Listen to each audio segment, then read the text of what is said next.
sans trahir trop ce qui s'est dit, mais c'est ce qui a fait, je pense, l'objet de ce choix pour ce deuxième prix. Après, le fabuliste, on a tous regardé et on ne s'est pas concerté dans nos choix. On n'a pas dit, bah, alors attendez, plutôt qui. Chacun a donné un classement, entre guillemets, et il est ressorti, voilà, comme l'a dit Thomas, chez tout le monde, donc ce qui prouve qu'il y avait une vraie réception, un traitement à la fois très poétique. Là encore,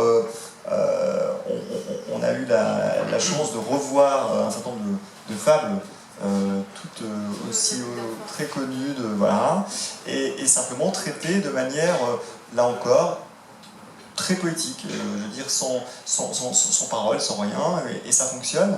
On aurait pu évidemment encore donner des tas d'autres de prix, hein. Je ne vais pas jouer Jacques Martin à l'école des fans, mais il y avait énormément de choses très intéressantes. On a été très sensible, et je le redis, à des œuvres qui ont été faites en noir et blanc, qui ne sont pas récompensées, parce qu'on ne peut pas récompenser tout le monde, mais il y a eu des œuvres qui étaient vraiment très belles, hein, tout en silhouette, etc.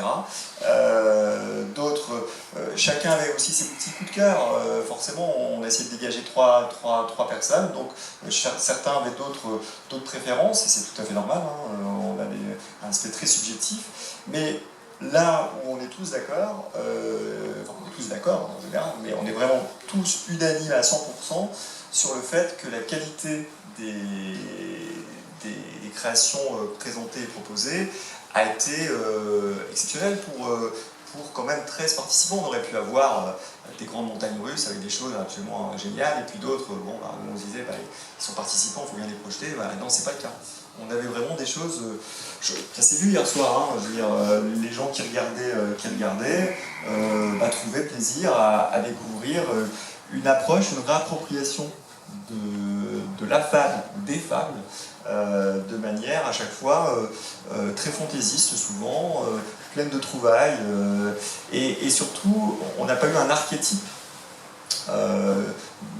d'animation qu'on retrouverait systématiquement, ou d'une approche qui serait la même, et puis chacun aurait fait un petit peu à sa sauce les choses. Non, on avait des choses plus minimalistes, des choses plus fouillées, des choses plus techniques, des choses qui étaient plus du ressort de l'imagerie telle qu'on pouvait l'avoir dans sa tradition. Et je trouve que tout ça, ça a donné un champ de regard sur les fables très